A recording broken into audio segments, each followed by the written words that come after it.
neumática. Si fíjense en esta imagen, si están pudiendo ver, esta válvula SUDMO tenemos de simple asiento, sanitarias, aséptica, o sea que se puede tranquilamente hacerle limpieza, y tienen en la parte de arriba un actuador, que en este caso, bueno, tiene una entrada de aire que hace de que el asiento de la válvula, que es lo que está aquí abajo, se ve en un corte, pueda abrir parcialmente o cerrarla, y eso está accionado a través de aire, a presión. Esta otra que está a la derecha es una de doble asiento, también sanitaria, aséptica, y este también tiene arriba un cabezal electrónico. Es decir, la válvula se acciona neumáticamente a través del actuador, pero a su vez ya trae incorporado el cabezal que recibe.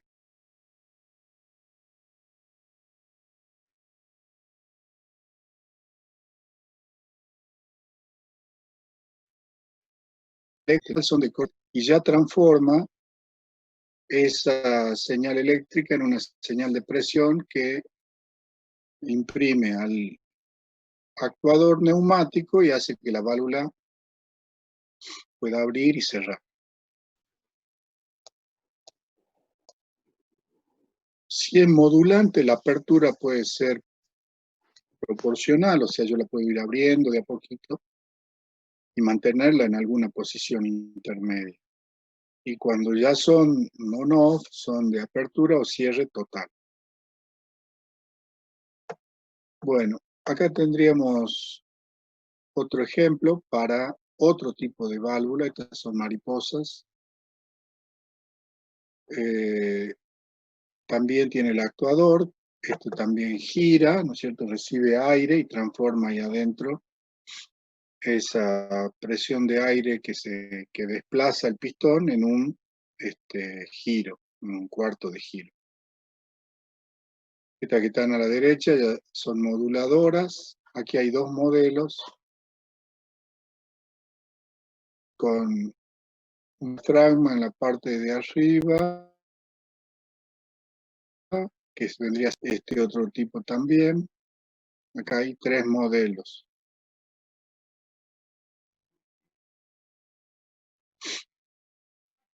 Uno membrana con cabezal inteligente. Este que dice módulo IP es porque ya trae la electrónica incorporada dentro de la válvula. Válvulas de doble sello. Estos son partes de cañerías.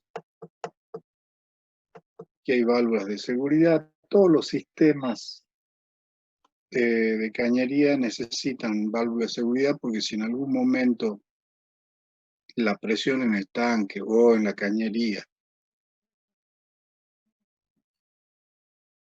supera un determinado valor, tiene que haber una válvula que proteja el sistema. Perdón. Bueno, en este caso son especiales para algunas aplicaciones. Esta es de bola o esférica, también con su actuador. O sea, fíjense que la válvula es manual, pero si yo le saco la palanca y le pongo el actuador, la sujeto con un par de bulones y tuerca, sobre el eje de la válvula se encastra el actuador y la válvula pasa a ser automática. De ser manual se la puede transformar en automática. Bueno, y acá tenemos, bueno, algunos componentes, válvulas de retención, filtros, etc. Bueno, esto sería entonces algún ejemplo de nuestras válvulas on-off y válvulas modulantes. Esta SUDMO, bueno, es una válvula para aplicaciones especiales que ya trae la electrónica incorporada. Bueno, este es otro tipo de asiento. También es SUDMO. Hay un detalle un poquito más claro. Bueno, ahí están todas las aplicaciones para la industria alimenticia. Ahí estaría bien descrito los cuerpos, los asientos o insertos, el actuador y los cables.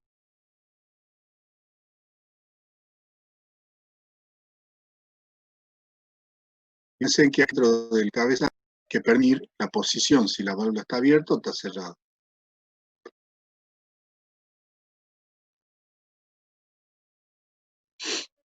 Serían que yo le dije que se llaman los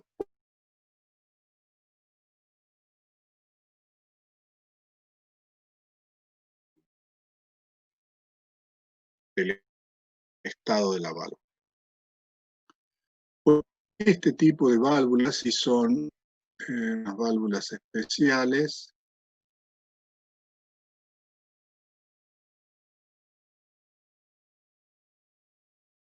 que tienen el IP, pero podría suceder de que yo a la válvula, acá tengo mi válvula actuada, no cuente con el conversor que transforma la corriente en presión de aire. Entonces tenga que ponerle para incorporarle lo que le llamamos el IP. Entonces, de esa manera, yo tengo acá un esquema que es de la computadora, del PLC, de la placa, etcétera. Mando señal de corriente. Este conversor, o algunos le llaman convertidor, otros le llaman transductor, convierte la corriente, la señal de corriente, en una señal de presión, pero son variables de forma proporcional. O sea, si yo hago variar la corriente de 4 a 20 miliamperes, el dispositivo hace variar una presión de aproximadamente desde 3 a 15 psi. Fíjense que acá dice, ¿no? De 4 a 20 miliamperes transforma de forma lineal y proporcional de 3 a 15 psi, que es aproximadamente de 0,1 a 1 bar. Esa sería más o menos la conversión. Bueno, este fabricante tiene este modelo, y una de las cosas importantes de conocer es la curva de calibración. Fíjense que pasa de 13 a 15 psi y la corriente va de 4 a 20 miliamperes. Y es de forma lineal, o sea que eso es lo importante cuando nosotros hacemos control. Bueno,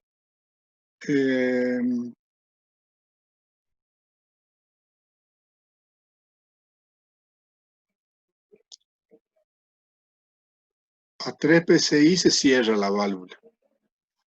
O sea, cuando está con menos de 3 psi, la válvula está cerrada directamente. Bueno, acá tenemos un esquema de lo que ya vimos, el diagrama en bloques. Y bueno, este sería, por ejemplo, el esquema de la válvula con su actuador y el controlador o el convertidor.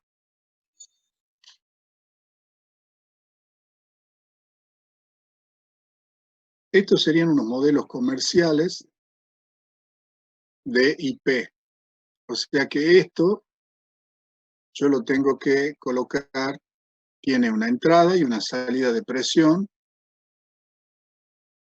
o sea, por como si fuera una válvula neumática.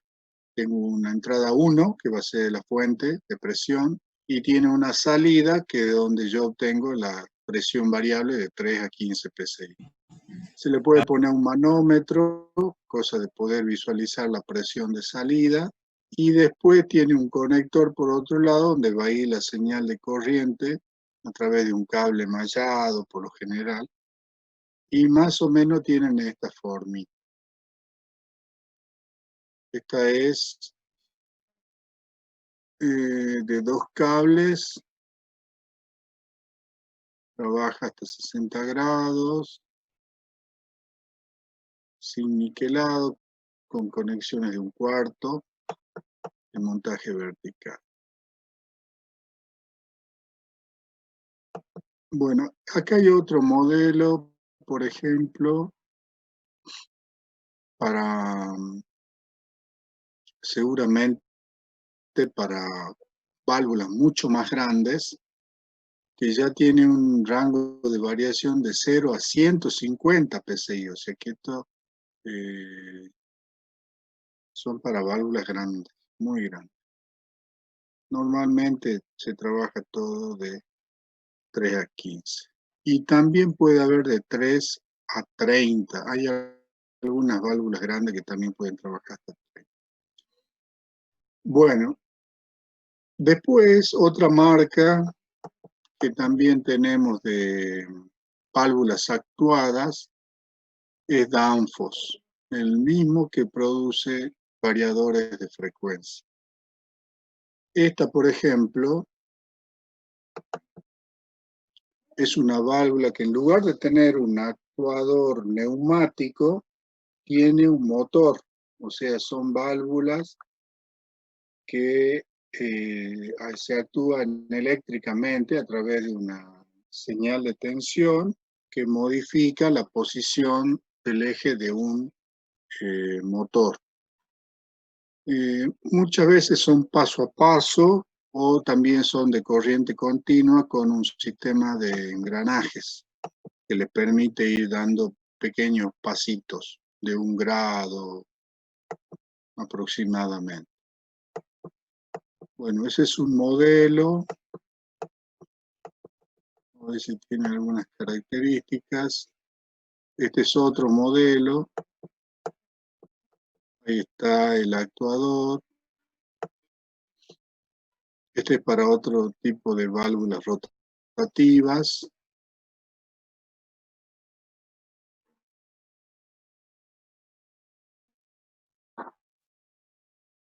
También. Esta, por ejemplo, tiene 3 vías. O sea que esto me podría servir que venga líquido de un lado y yo tenga la posibilidad para cambiar en una dirección o en otra. Bueno,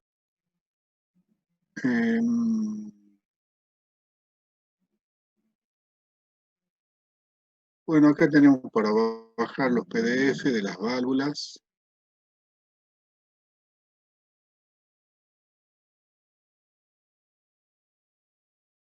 Esto ya lo vimos, esto también.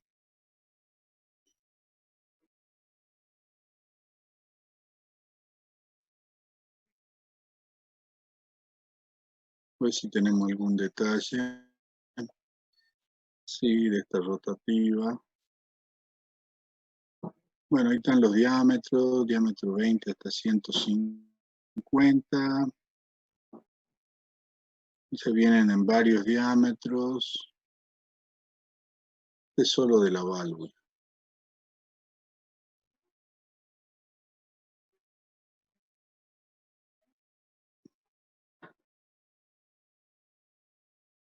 Pues si tenemos el actuador.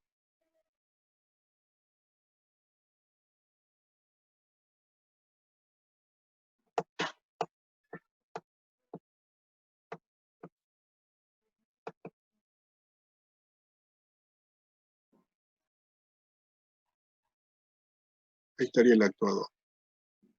Bueno, este actuador, veamos qué datos tiene.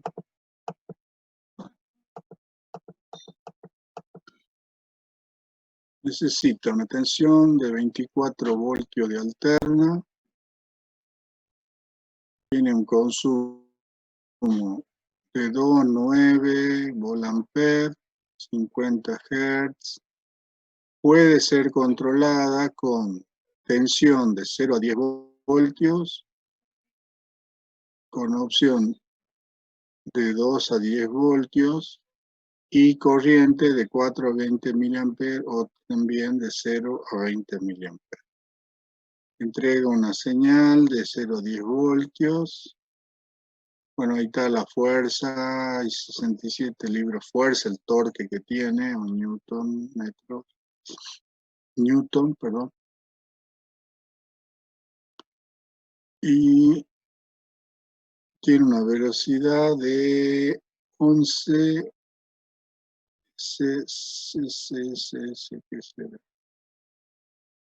speeds, milímetros por segundo.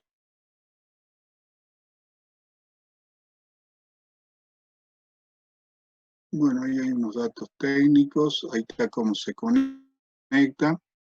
Lleva la fuente de 24 de alterna, la señal de corriente o de tensión por 1 y 3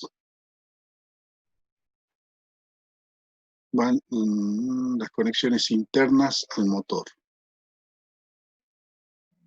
Bueno, esta es motorizada, por ejemplo, pero también recibe señal de 4 a 20, o sea que también la puede usar para un salida de una placa controladora, de un PLC, etc. Bueno, esto hacen los canadienses.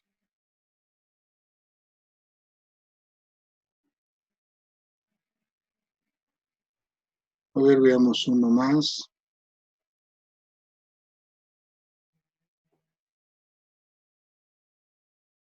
Este dato del cabezal, sea motorizado, sea neumático, y venga con IP o yo tenga que comprar el IP, son los datos que ustedes van a tener que manejar a la hora de definir la válvula que van a usar en su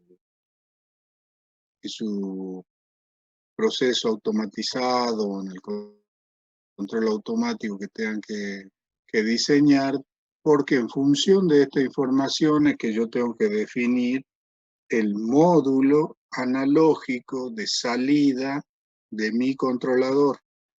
O sea, si es un módulo único, si es un PLC al cual le tengo que comprar o agregarle el módulo analógico de salida.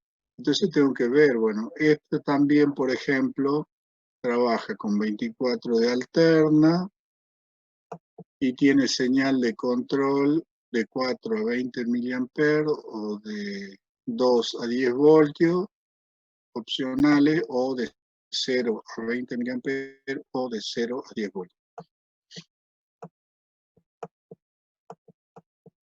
Porque no es lo mismo tener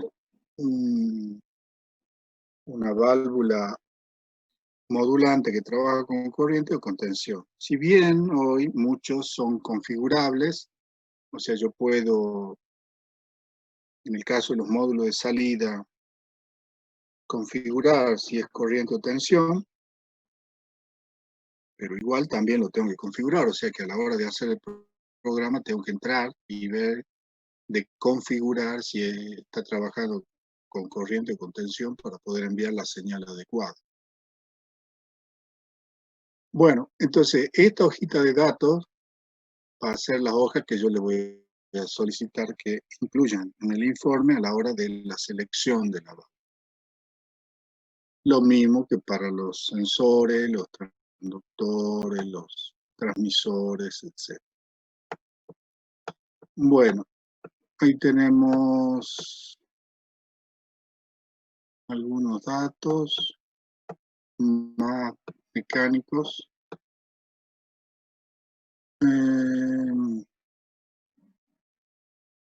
Tiene unos switch para configurarla a la placa. Bueno, ahí tengo una descripción. Señal de entrada para seleccionar corriente o tensión, o sea, el switch 1 el UI, que viene a ser este que está aquí adelante, es para seleccionar corriente o tensión. El 2,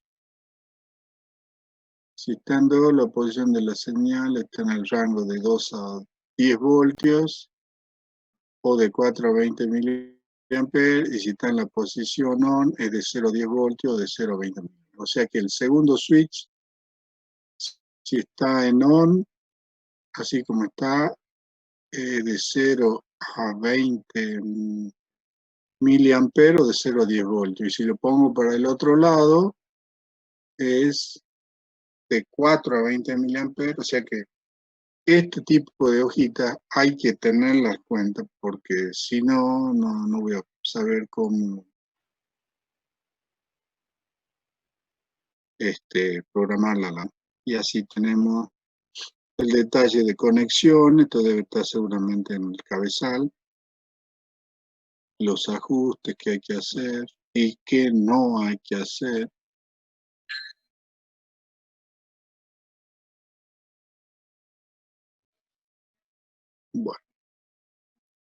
Bueno, y así podríamos mirar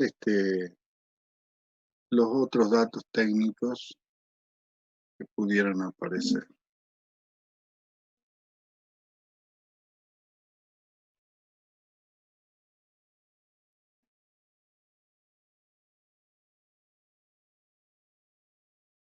Me marca la posición.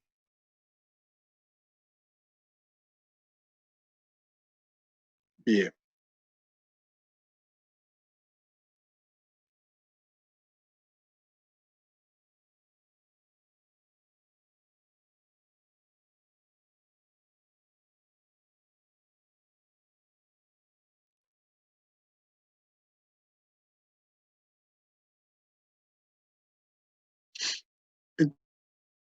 Entonces ya tenemos cabezales neumáticos, motorizados, o sea, válvulas modulantes motorizadas, válvulas modulantes neumáticas. Después tenemos también, ya cuando tenemos que manejar mucha potencia, nosotros con aire trabajamos más o menos hasta 8 bar máximo, 10 cuanto mucho. Y en los motores, bueno, podemos generar torques importantes, pero cuando ya hay que hacer mucha fuerza, o sea, hay que levantar cosas pesadas, ya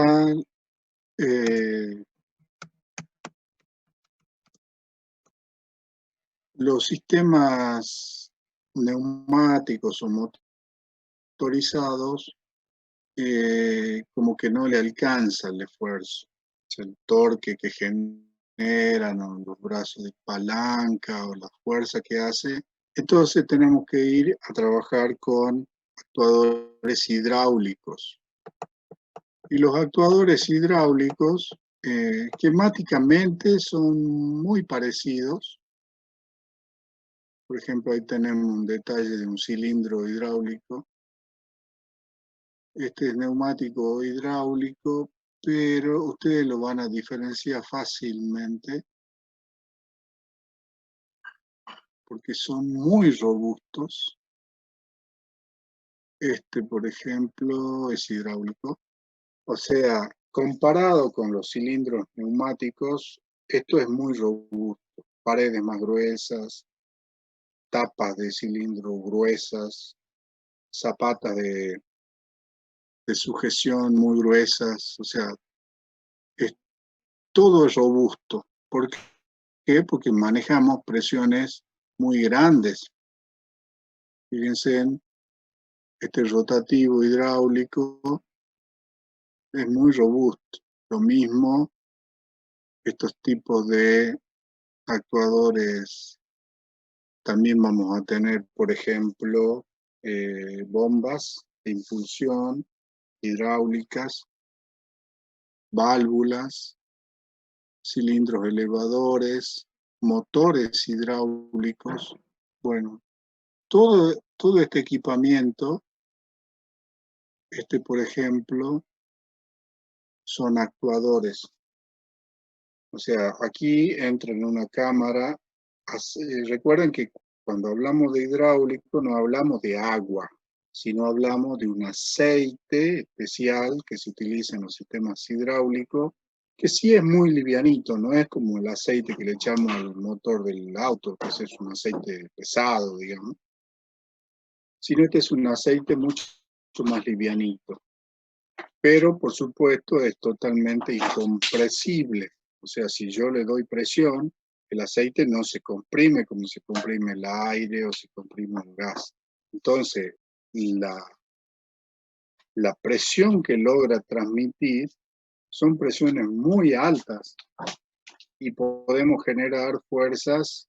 Ustedes han visto todo lo que son las máquinas topadoras que mueven qué cantidad de tierra o mueven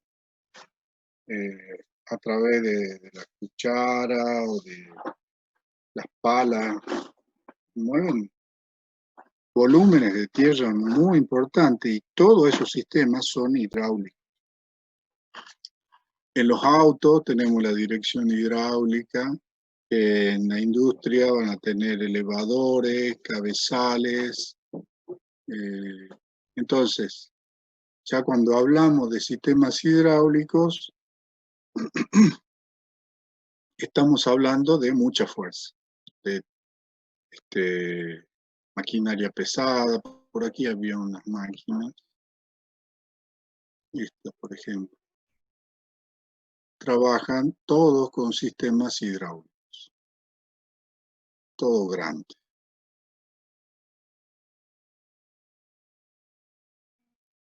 Fíjense en el tipo de actuadores, los tipos de cilindros. Si bien desde el punto de vista de su funcionamiento sería lo mismo, o sea, una cámara que se llena con aire, con aceite a presión, otra cámara que escapa. Los de doble efecto son los que dijimos que tienen dos cámaras, entonces cuando yo quiero que el pistón se retraiga y el vástago vuelva, bueno, vuelvo a ingresar aire a presión por la otra cámara y descargo por la otra. Entonces, desde ese punto de vista, los sistemas operativamente o en cuanto a su funcionamiento serían lo mismo. La diferencia está en la robustez que tienen. Y veamos un poquito las válvulas.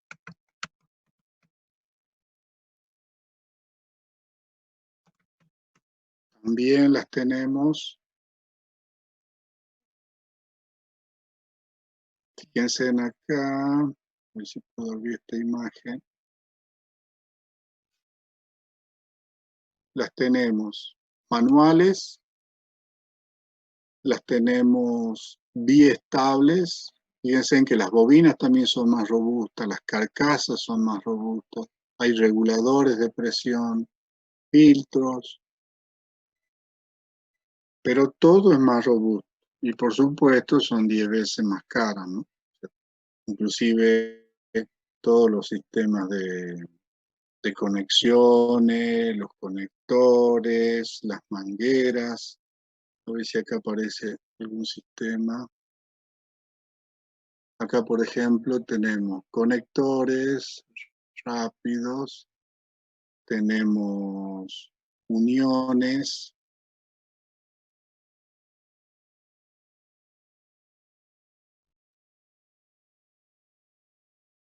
bueno, las mangueras flexibles.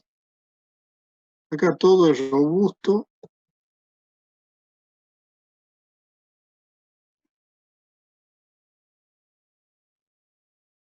Todo es robusto y todo es mucho más caro. Fíjense en las válvulas de apertura de cierre. Este es un regulador. Acá tenemos otro tipo de válvulas donde no están las bobinas, pero van puestas las bobinas. Estos son acoples, uniones. Todo es robusto, porque estamos manejando presiones muy altas. ¿Cuántos son? Y estamos hablando de 50 bar, de 100 bar, de 200 bar. Y por eso es todo tan caro. Y veamos una cosita más.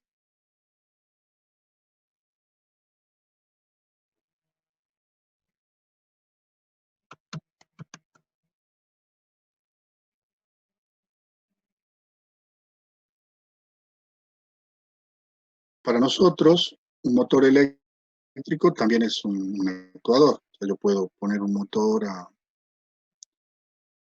para una bomba, para un compresor, para transporte, para un elevador, etc. Bueno, también hay motores hidráulicos, o sea que reciben presión de aceite y tienen, fíjense, un sistema de engranajes que los hace movilizarse.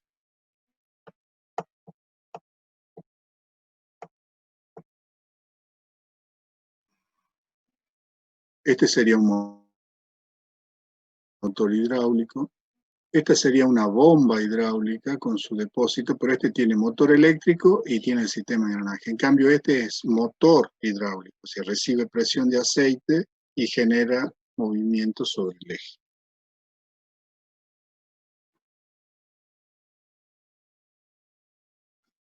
Veamos uno más. Este, por ejemplo, también es un motor hidráulico y aquí hay varios modelos. Todos estos para nosotros van a ser actuadores, nada más que manejan muchísima fuerza.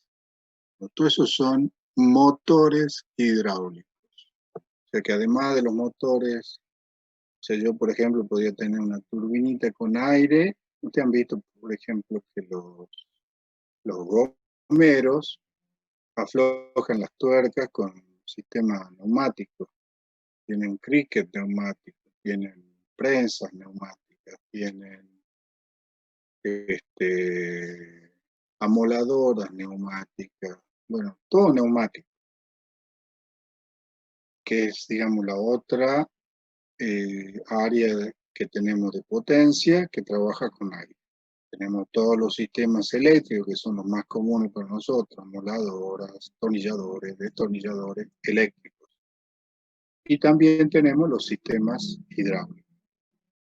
Entonces ya cuando necesitan hacer mucho esfuerzo, o sea, donde hay que aplicar esfuerzos muy grandes en máquinas pesadas, bueno, se trabajan con sistemas hidráulicos. Que puede ser que en algún momento que tengan que trabajar en alguna industria, en alguna fábrica, les toque tener que ver este tipo de equipamientos pesados.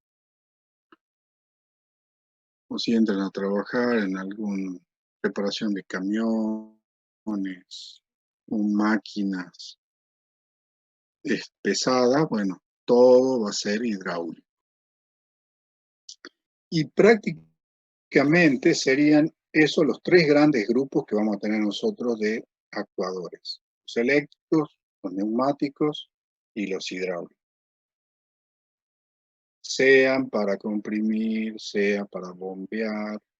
Y una cosita más, este último minutito, que no sé si alguna vez se las mostré, pero vamos a ver. A veces yo hablo de bombas y algunos creen que yo voy a hacer explotar, pero no. Las bombas se les llama a los equipos que sirven para impulsar líquidos, que pueden ser agua, puede ser una bebida, puede ser una solución, no sé, agua con algo, con salmuera, o un líquido que puede ser un amoníaco, puede ser alcohol, puede ser nafta, puede ser queroseno, etc.